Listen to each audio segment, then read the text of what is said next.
good morning. This is Richard Hsu. I'm the co-chair of the Technology, Media, and Telecom Group here at Shearman and Sterling. Today, I'm very pleased to have as my guest Jules Polonetsky, who's the CEO of the Future of Privacy Forum. Jules, welcome. Thanks. Great to be with you. And I have to open by telling you that I had an embarrassing story when I started my legal career with Shearman and Sterling. I was NYU law grad. I was interviewing at Shearman. And Shearman in New York, I think, had offices in 2 buildings. And I went to the wrong building. And I showed up in the nick of time for my interview. And it took me 15 minutes to get to the next building. I arrived, stressed, sweaty, late. I did get an offer, but it was a stressful time. So hopefully there'll be less stress here today. Very good. So, Jules, let's dive right in and tell me, what is the Future of Privacy Forum and what do you do? Well, although I started out at a big law firm, I ended up spending most of my early career in politics as a state legislator and as the Consumer Affairs Commissioner for New York City. And then some company called DoubleClick. I didn't know much about them. They were a big New York ad tech company. I didn't know much about cookies. All I knew was there was a big sign that said, "Welcome to Silicon Alley," sponsored by DoubleClick. And they merged with a big data company called Abacus, and they were going to attach what you purchased in catalogs and offline to your cookie and tailor ads based on that. Commonplace now, but shocking and surprising back then. Created a big amount of hullabaloo. NASDAQ froze their stock when word of an FTC inquiry, 17 attorneys general, class action lawsuits. And so they were reeling from their shock at being turned into the bad actors of the internet, when their goal was simply to help deliver ads for small publishers who were competing with, at the time, AOL and Lycos and those old-time leaders of the web. And here they were being accused of violating privacy. I was recruited to be their first chief privacy officer, which was a new job at the time.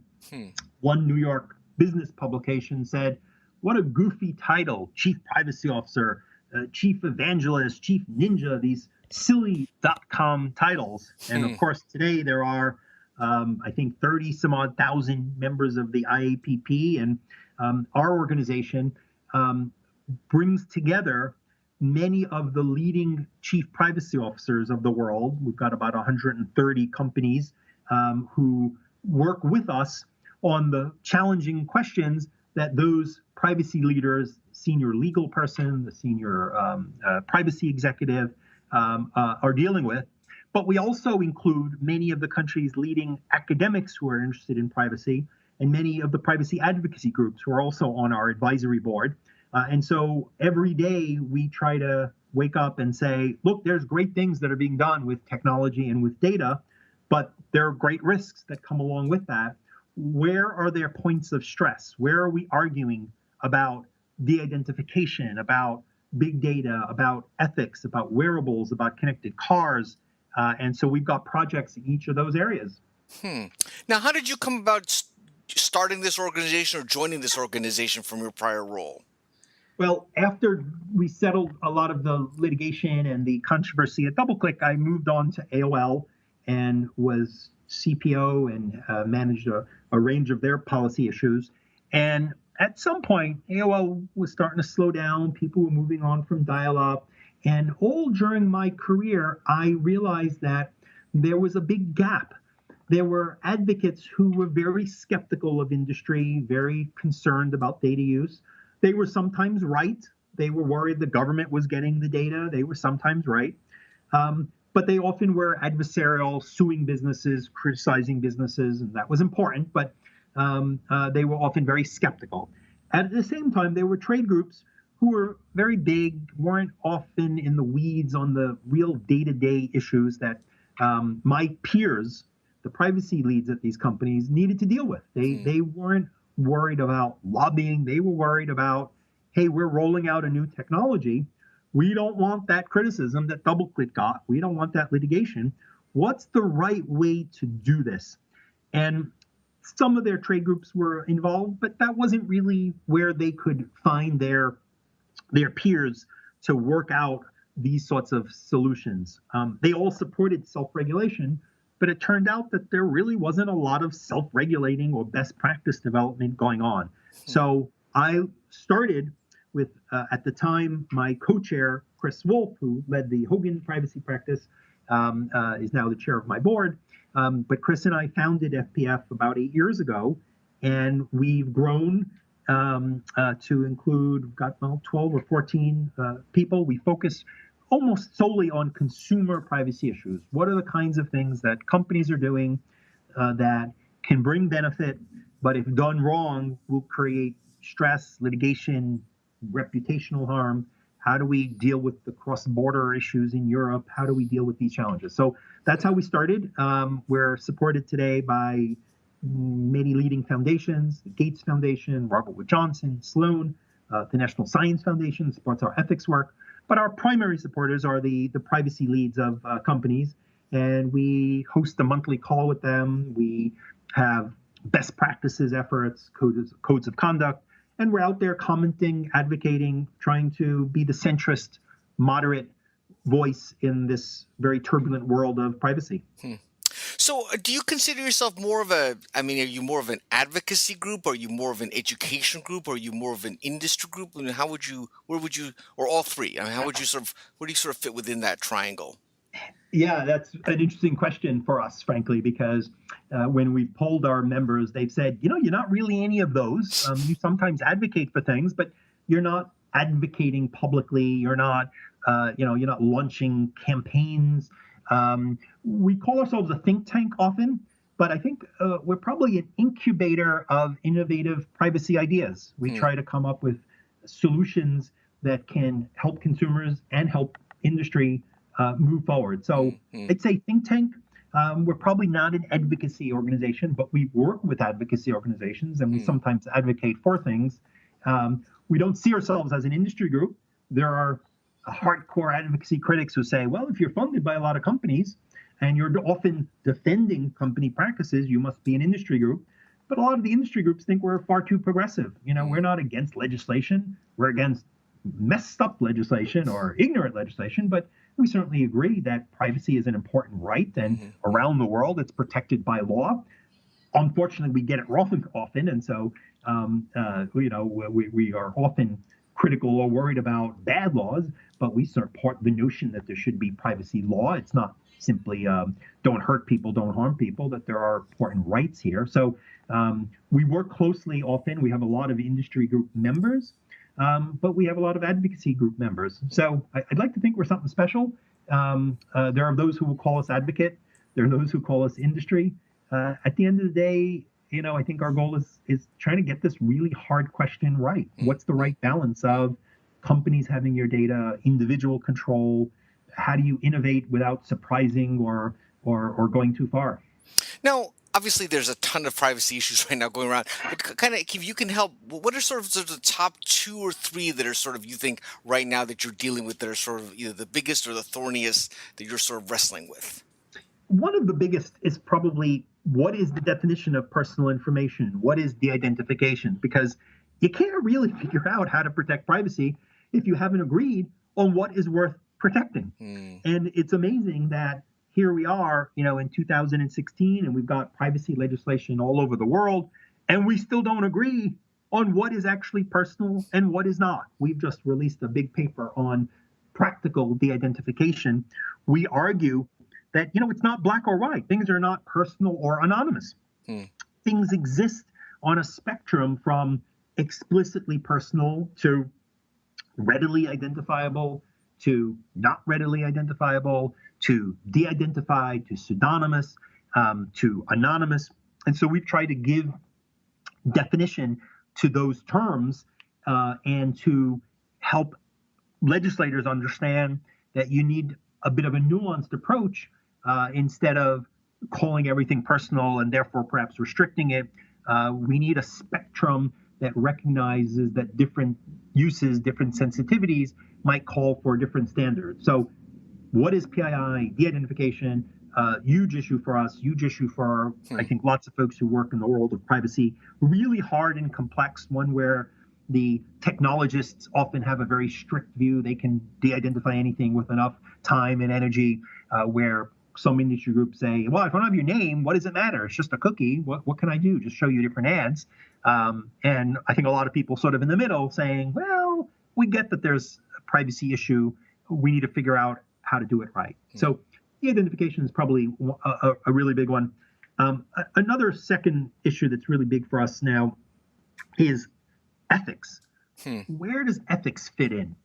And when I say ethics, I don't simply mean, sure, be a good person, be moral, be trusting. I mean, that's lip service, right?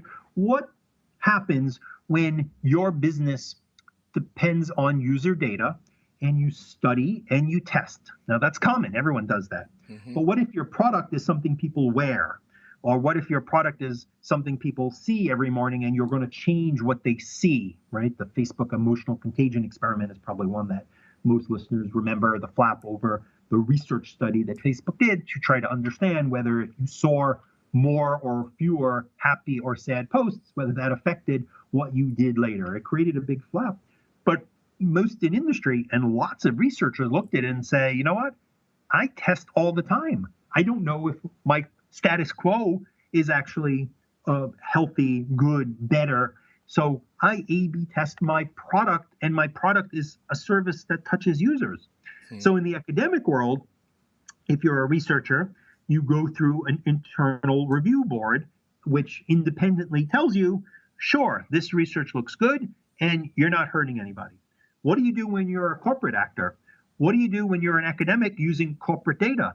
What do you do if you're an academic, but you're just sucking up, Twitter data that's publicly available and is not subject to the rules of an IRB?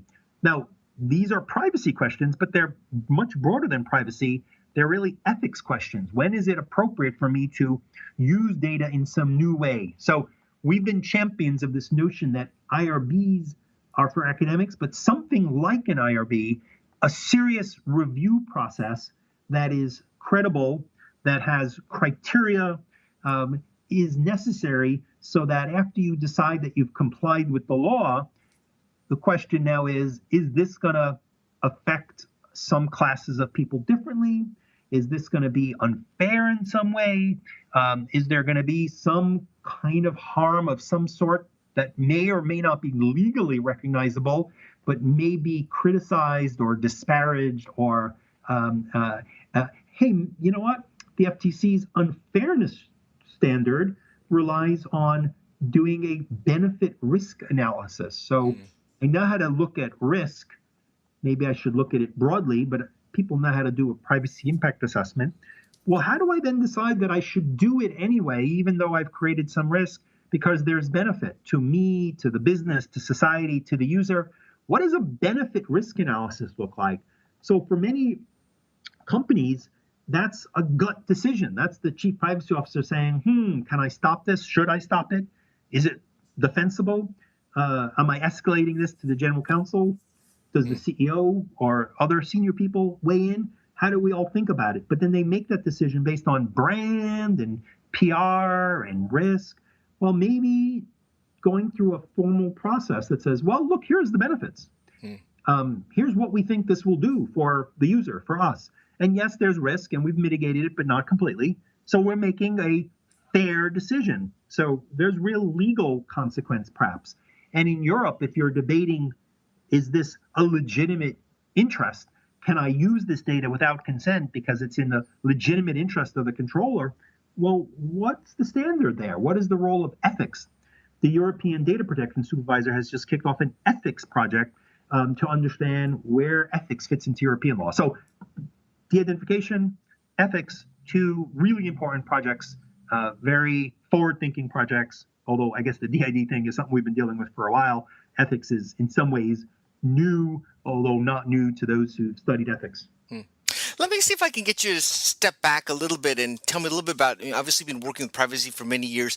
Where do you kind of see the whole privacy thing going? I mean, do you think it's sort of, is it is it growing just into this more of a more and more complicated morass? Do you see it kind of settling down? Do you see privacy as sort of, I mean, how do you sort of see the overall arc of the whole general area kind of evolving and shaping now? Where would you kind of, how would you describe it?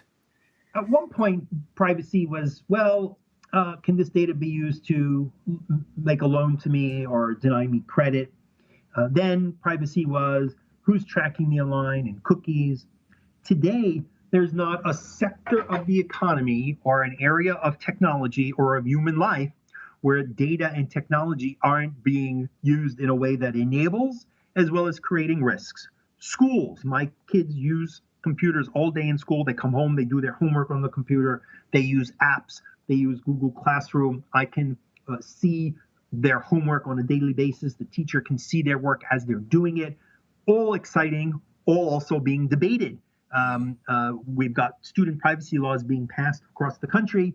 You've got critics who are worried that tech companies are misusing the data or that schools are using it in ways that narrow opportunities or create student records that are going to be harmful when you apply to college or when you graduate. We've negotiated a student privacy pledge that President Obama endorsed and that more than 250 companies have signed on to, where companies promise in a legally enforceable public way to not sell student data, to follow best practice rules that we've negotiated with them and with the National PTA and with the national school boards. We have a connected car working group because now we've got great technology that will help your car avoid crashing into the car in front, that will alert you if you're looking away from the road, that may adjust once you put your finger on the door. So now we're talking about a biometric that's got GPS and location services built in that recognizes your voice, right? All of this fabulous. In the future, autonomous vehicles, again, that are going to have a lot of data about your environment as they navigate you, hopefully saving lives, avoiding accidents, helping the environment. So on one hand, opportunity is exploding, right? Cars, wearables, better student data, a sharing economy, again, dependent on data where I've got, Uber at my beck and call. Incredible opportunity. Retailers want to know how many people have been in my store. They want to track your phone. They want metrics that show how people are moving around their space.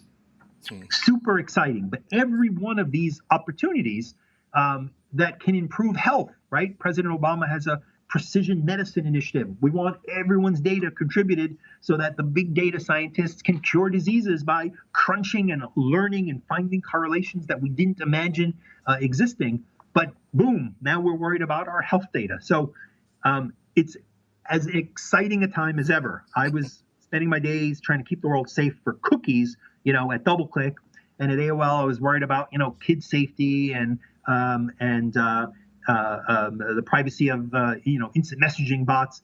And now we're worrying about, can we solve the worst challenges of the world? Can we help people drive more safely? Can we help them get educated better? Can we help retailers understand the physical world? Beacons, so drones, we're hopefully sometime very soon going to have a privacy agreement with many of the companies that want to fly drones and deliver those packages. Amazon's not kidding, nor is Google.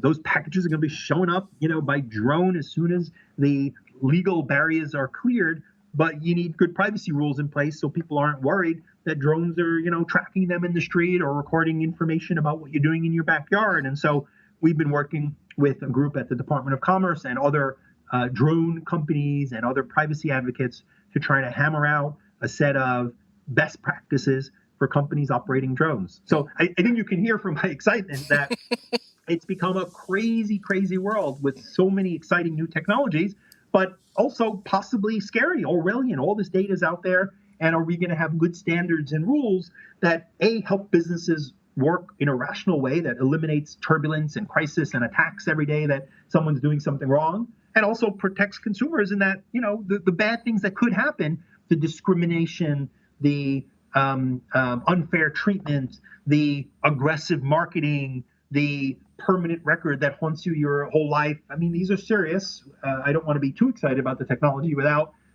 recognizing that there's a downside to all of this. When my kid's doing his homework, well, he's playing games in the background, right? And there are huge challenges to getting the balance right. So with all these exploding technologies and all this data usage you're talking about, doesn't it seem, and given where you're at, trying to do what you're trying to do, doesn't it just seem kind of overwhelming? Or does it seem like, or do you actually feel like that, you're actually able to get your arms around all these different new issues that arise with every new technology and every use of data, or do you just feel sort of overwhelmed? The basic concepts, despite the technology, end up being the same, right? Don't surprise people. Help them understand what you're doing, earn their trust by using the data in a way that is responsible, that is useful for them. Don't act intrusively, right? The fair information practices are well accepted, are applicable, whatever you do. So on one hand, what has, I think, served us well and was helpful to me during my days as a chief privacy officer, where lots of products were being proposed, lots of innovation. If you come to it each time with the same frame of reference, right? What's this thing collecting? And are you telling me? How could I find out what's happening here? Do you need to keep it? Does it need to be personal? Are you profiling me? Are you sharing it? Who are you sharing it with? Do you have controls in place? Is it going overseas, right? I mean, we bring the same reference. And so it's each, in many ways, it's actually Groundhog Day for us, because the same questions are raised. Is this fair? Did people know this is happening? Are people being mistreated? Is anyone really being harmed? And so if you, use some of the benefit of that experience, having seen these things blow up over and over, having negotiated codes of conduct over and over, we're getting pretty good at it. And so it's becoming, it's easier to understand the world when you have a frame of reference. Now, it's true. Every so often something comes around and it rocks your world and you're like, they can do that? Really? I was just reading about a proposed, I'd gotten used to the idea of Google Glass. I've got one, I'm playing with it. Now it's defunct.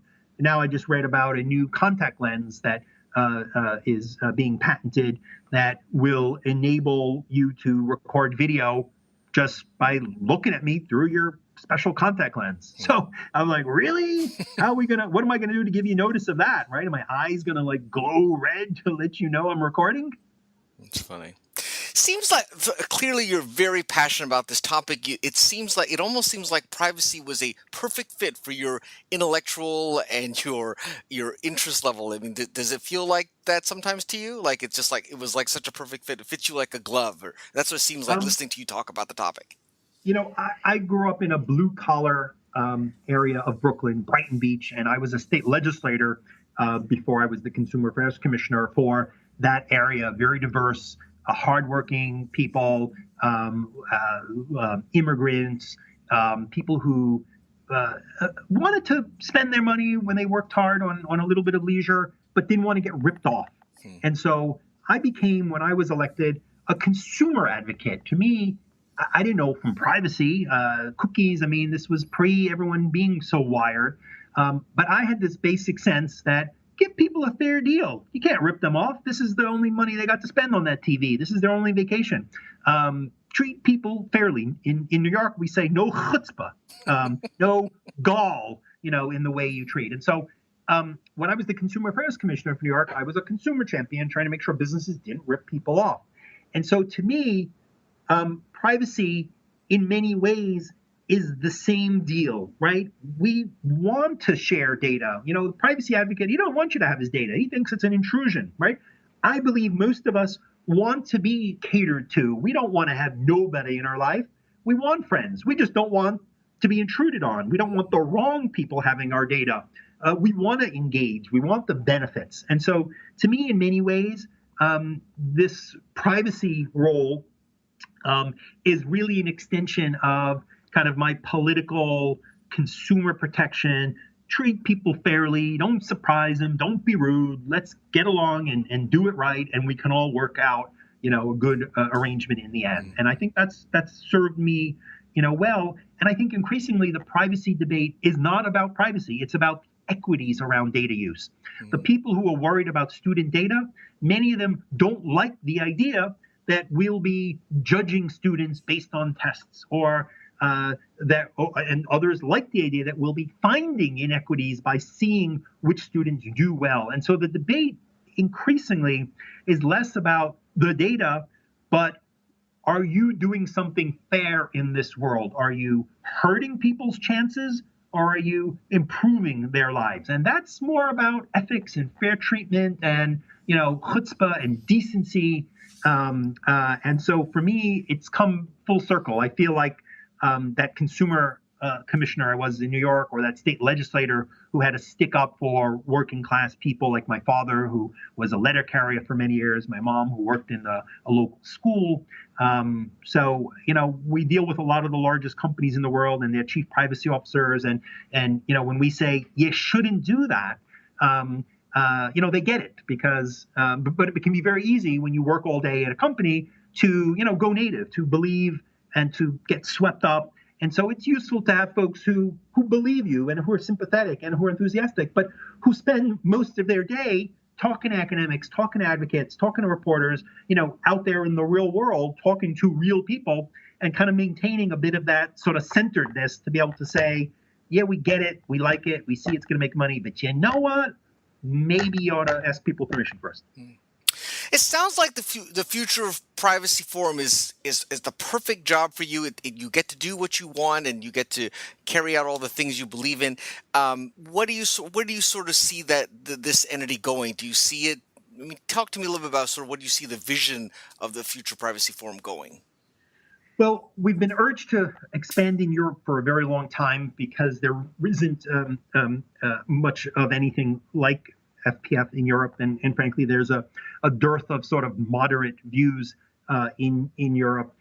And I've always been hesitant to do so. The Europeans don't want Americans telling them what to do. They certainly don't think we have the right to tell them what to do when it comes to privacy. They see us, they see Snowden, they see global tech companies that, dominate their sector. And there's, a discomfort that they have with that from a competitive point of view sometimes. And so we've been careful and cautious. We work with a lot of the DPAs. We host events for them here. We do our de-identification work globally. But we're going to be working with a number of partners in Europe in the upcoming year to help work with academics and scholars to help them understand technology better, and do a number of programs that we hope will help advance the transatlantic dialogue. We're starting to work in on areas like facial recognition. We're starting to work on to wrap up work on an area like drones. So to me, it's a matter of time and ability to get to the next issue. Every day there's another new challenge. Virtual reality, right? We've been testing and experimenting and playing with virtual reality in the office. What is that going to bring? I don't know, right? So there's a new technology every day. We don't do much yet in the Asia Pacific region. We don't do much in South America. This has become a global issue. So for us, doing work globally, initially more in Europe, which we've been doing for years, but really beefing that up and being more present there. On Monday of this week, we hire a vice president of policy. And so that'll give me a little more time to travel internationally. Maybe we can open up a West Coast office near you to be in closer touch with a lot of our members. California continues to be the leader of the state world, and many of us don't spend as much time as we'd like talking to state legislators about privacy issues. They are interested. When I started out, you could go, and I had been a state legislator, so I would show up occasionally and I'd say, hey, you guys, you're doing this new bill, but you don't really understand. You're going to break the internet. And well, they'd say, oh, okay, well, I guess we shouldn't do it. And today, they've got some young woman on their staff who says, well, no, we could fix that problem. Just, here's the bill. We'll stop that stalking. We'll stop that tracking, And so for us, working on the state level, working internationally, and then there just continues to be a plethora of issues We don't do as much as we'd like to on kids and teens issues. Those issues are obviously exciting and challenging. We've done some work on facial recognition that has an opportunity to expand. And boy, cars, all of my friends in the auto world tell us that we should be thinking about mobility, because in the future, we will have a relationship with a mobility provider. And that might be a bus, it might be a self-driving car, it might be a vehicle we borrow, share. The world is changing really quickly. So for us, the future is global. The future is the states. The future is new issues like facial recognition and drones and wearables and virtual reality. Do you ever see yourself getting burnt out by privacy, or do you ever see yourself doing something other than privacy in the future, in your future? Well, for the foreseeable future, this is keeping me incredibly excited. I spent a good chunk of my career in government. I imagine one day, not in the near term, but in the long term, I think, it'll be time to give back again.